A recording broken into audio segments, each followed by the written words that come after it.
Voyage. This is John Quintrell. The following is based on my life, my true story. The parts of this story you would hope are fake are the parts that are real. How would you think we would react to watching one of our own fire a machine gun at a helicopter containing our superior officers? We cheered. That's what happened. I won't pretend it didn't. Of course, once the cheers faded away, every man left standing on that patch of earth knew we would be questioned, and if we failed to give the right answers, we would be, at best, court-martialed. The questioning would come at the hands of Lieutenant Ritter, so we didn't know what at worst would be. It began immediately upon our return. We were all separately pulled into Ritter's quarters, made to stand at attention, and questioned by him alone. Ritter held a K-bar knife, which he used to cut slices of mango during the questioning. Sally, who took a shot at me? It was a VC, sir. No jokes for me today? No, sir. Want a slice, you fat motherfucker? Sure, sir. That was a joke, Sally. Get out.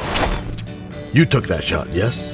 We all know you're about 3 cards short of a full deck, Doc. Maybe I am, but I'm not there yet. Oh? Let me know when you get there. I will. You threatening me, Doc? Absolutely not. The opposite, sir. I hang around with you too long. I'm gonna go fucking nuts. We're done here. Sir. I saw a VC come out of the hedgerow and take the shot, sir. Oh, what did he look like? Like a VC, sir. Short, tall, Short. thin, fat? Thin. Birthmark of Marilyn Monroe on his right ass cheek? Sir? You just described 99% of the VC, Quintrell. I didn't get that good of a look, sir. Sure. Want some mango? No, sir. Of course you don't. Good soldier, aren't you, Quintrell? I hope so, sir. Better liar? No, sir. We'll see. Dirty bastard was a VC for sure, Lieutenant. As opposed to what? Huh? It was one of the men. I know that. VC all the way, sir. If you're gonna take a shot at me, at least have the decency to do it to my face, huh? Well, sir, those dirty bastards did not have that decency. No, they did not. Bring Merlin in here. The VC had kind of a goatee beard, sir. Like Thelonious Monk, sir. Who? Thelonious Monk, sir? You think you got me going with your bullshit. I know you did it, Merlin. I did not, sir. It was the Vietnamese Thelonious Monk. Yes, sir. But how was his piano playing? He only looked a little like Thelonious Monk, sir. Jesus Christ, go away. Sir! That was it. By keeping our stories straight, we had fairly casually avoided any serious repercussions for Merlin doing the most insane thing I had ever seen anyone do. Of course, I had not yet gone on our next mission. Ritter provided his usual spirited briefing. All right, you fucking scumbags. There's an area south of the Boiloy Woods, 6 miles southwest of Godauha. It's covered in this grass that grows up to your cock. We have reason to believe VC are operating there. We're gonna bomb the shit out of it, and then you all are gonna go sweeping for bodies. Easiest mission of your lives. Consider yourselves lucky.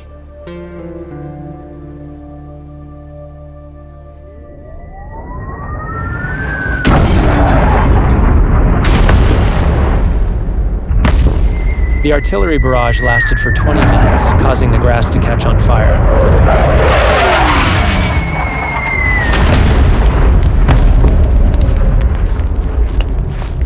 When the artillery stopped, we went in.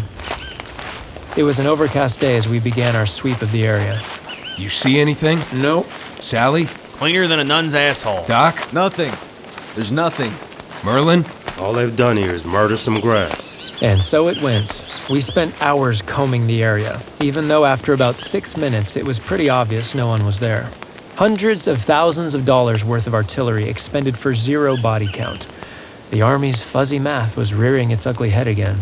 I'm not gonna stay out here all day and go home empty-handed. He actually said that out loud. I should have guessed what happened next, but it still shocked me. We walked by a graveyard next to a nearby village that had 4 fresh graves. It was obvious from the fresh dirt that they were recently dug. 2 of the graves had little miniature ladders stuck in the dirt where a headstone would go. Hold up.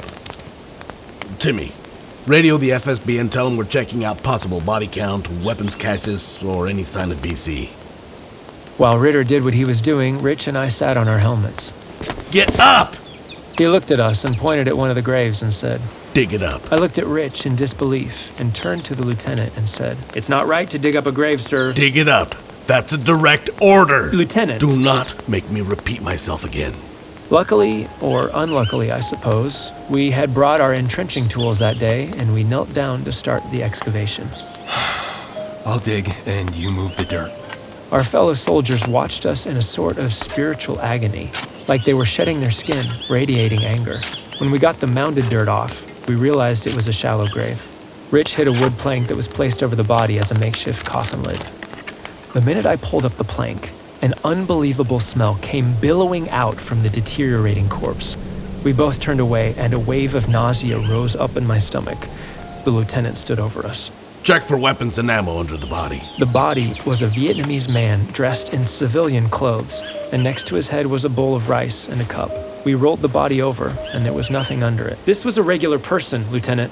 He's already dead, Quintrell. He'll be fine. Timmy, radio it in. We've got a body count. Timmy was our RTO, or radio telephone operator. Skinny guy with a flop of hair, maybe $1.50 soaking wet. The old women of the village stood behind us, crying and saying things to us that were obviously angry curse words. They rubbed betel nut into their nostrils, which masked the horrid smell. Before we could cover the grave, the lieutenant said, Dig that one up. Over there.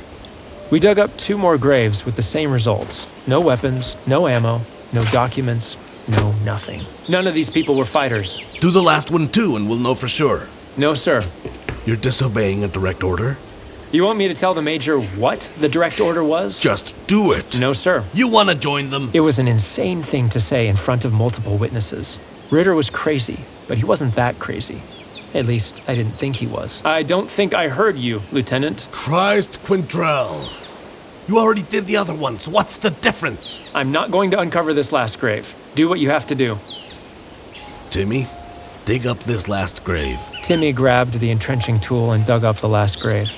All the color blanched out of his face as he walked over and knelt next to the grave and began digging.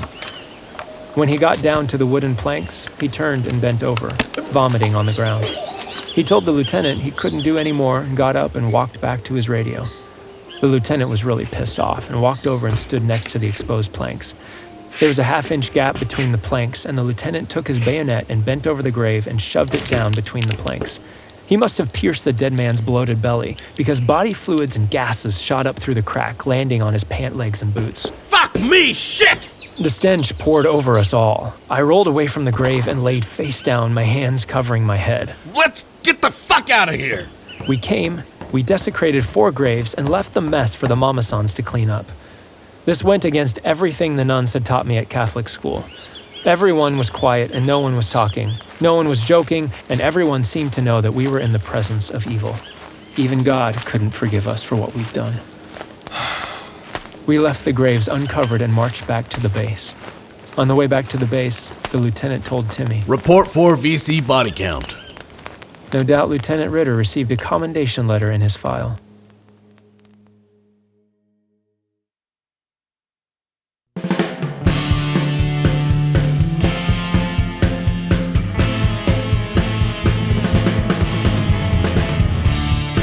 I went back to my hooch to discover I had a new bunkmate. Hello? Hi there. The guy was clean-cut, a bit doughy, and friendly as a greeter. Name's Lennon. Like who? The musician? Never heard of him. Really? I'm just joshing you. I only get that like 6,000 times a day. Lennon McCartney. Nice to meet you. Come on. Your last name is McCartney? That a musician too? Just joshing you again. It's actually Lennon Tomlin from Joliet, Illinois. Welcome. Sorry you're here. So is my fiance. Oh, yeah? Oh, yes, sir. Cherie. Cute as a button. Woo, boy, do I miss her already. Got my draft notice the same day I got the ring. Proposed the day before I shipped out. Fuck, that's rough. Boy, I am really having to get used to how you all talk. Oh, sorry. It's fine. It's just, I'm Lutheran. I'm going to the seminary when I get back. I'm going to be a pastor. I start saying some choice words to make you all feel more comfortable, but I wouldn't be able to square that with God later. Yeah, that's okay, Lennon. Do you ever go by Len for short? Only to my friends. With a big smile on his face, this sweet kid who was near my age in life but somehow even younger than me in worldview extended his hand. We shook. Hey, they got any pop here? Sure, Len, I'll get you sorted. Thanks, John. This guy had no clue what he'd signed up for, even less of a clue than I did. I got Len some pop and went to bed. The next day, we all stared hatefully at Lieutenant Ritter as he laid out our orders for the next patrol. Okay, you fucking Harvard geniuses. Another easy one today. Even you idiots can't screw up. Simple patrol. Rice patties. Let's kill some gooks and come back in time for a steak dinner. New guy. Sir? Yeah, you pale, doughy bastard. Take point. Get your dick wet. Gotta learn sometime. Sir. Yes, sir. And so it came to be that we were patrolling by a rice paddy berm. Len was leading the way. He was holding his weapon like a bouquet of flowers. Do you all go to church on Sundays? Church is closed, buddy. Any building can be a church if you talk to God from inside it. What if unholy things happened in that building? We're all sinners, and we can all be forgiven. Even you? Of course. Tell me about your sins. Well, I've fibbed now and then. Used the Lord's name in vain. I've stolen. You've stolen? Yes. What did you steal? I stole. A bullet pierced Len's helmet, and he went down face first like a ton of bricks. The rest of us set up a defensive position behind a rice paddy berm and laid down a withering response of fire. We were firing directly over Len's body. The firefight went on for an hour until we were all on the verge of dehydration. Lieutenant Ritter spent the hour on the horn trying to reach the artillery battery at Jackson. This is Lieutenant Ritter! Wolfhounds, Jackson, respond! Respond, goddammit! He finally got them and requested a marking round where he knew the firing was coming from. A few minutes later, the white phosphorus round exploded right over Len's head. Jackson, add 50 yards and fire for effect! Within 30 seconds, 6 rounds of high explosives hit the deck. Ritter had been spot on. The rounds hit the hedgerow where the VC had been shooting from.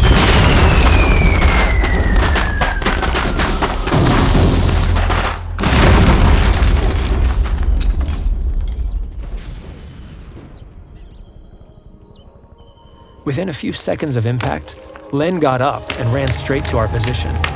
He's alive! Is it Easter? Len threw himself headfirst over the berm. We thought you were dead! God has plans for me. Look. We passed Len's steel pot around and marveled at the hole located towards the top of his headgear. Blew my helmet clean off my head. Preacher ain't dead yet, huh? Well, God bless.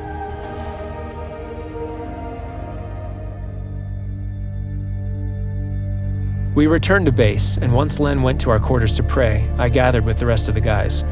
We all sat around, and there was no question if anyone was joking anymore. No way the new guy should have been point today. If Ritter doesn't get us killed one day, he'll get us court-martialed the next. Imagine some journalist finds out we did that shit with the graves. No one will care we were ordered to. It'll ruin our lives. If you do a thing like this, you need to do it right. Doc was packing up a package to send back home. You ever heard of something like it? Of course. Fragging. Usually it's a grenade. He included a letter in the package, which he neatly folded. People get caught? Well, grenade goes off, the shell gets destroyed, that means no fingerprints. Grenades don't have some kind of unique serial number. Sounds too easy. Nothing about killing a man, especially a lieutenant, is easy. Doc slipped something small and shriveled into the package, which I realized with alarm were more human ears. Doc, what are you doing? What? Where did you get those? These? Souvenirs. He said it the way you might respond if I asked your favorite type of soda. Souvenirs, eh? I glanced at the others, and we all seemed to telepathically agree in unison that Doc really was a little insane. You had more? Sure. I didn't know what to say. No one did. So I just returned to the subject at hand, perhaps with the realization of who we were taking advice from. Look, I want to nail him as much as anyone in here. But are we really going through with this? You want to go dig up some more graves while you decide? The decision has been made, John. What happened at that graveyard was a sin, by any possible definition in any religion, race, or creed in human history. You don't desecrate graves. The question isn't if we're doing it. It's when. Tonight. It's too soon. When this has been done, how has it been done? Well, in some cases, like Merlin's talking about, on base. Just someone tossing a grenade through a window. Other times it's a battle situation, fog of war and all that. No one knows who did what, and usually everyone's happy not to ask. That kind of thing. No. Either way we go, I agree. Doing it tonight is too soon. Then when? A week from today? Assuming we're still alive then. In action or on base? Dealer's choice on the day? All right. Are we agreed? Everyone nodded. With our treasonous plan vaguely settled, we dispersed. I went to sleep. Wake up, motherfucker. I awoke to a series of disturbing images. Len, plastered back as far on his side as possible, visibly praying for my life. Second, Lieutenant Ritter, glaring down at me with a flat malevolence that I could only describe as indifference to my life or death. And third, what little of Ritter's .45 I could see in his hand. I could not see the entire .45, because most of it was in my mouth. Someone is Killing the Wolfhounds is a production of Voyage Media. The series is produced by Nat Mundell, Robert Midas, Minoti Vaishnav, and Dan Benamor. Executive produced by John Quintrell. Story produced by Minoti Vaishnav. Written and directed by Dan Benamor. Based on the novel My 365 Days with the Wolfhounds in Vietnam, 1968 to 1969, A Combat Veteran's Journey by John Quintrell. The novel is available on Amazon. A link is in the show notes. Edited, sound designed, and mixed by Nick Misiti. Original music by Derlis Gonzalez. If you're enjoying the show, please leave us a 5-star review on Apple Podcasts or anywhere you're listening, and subscribe now for future episodes.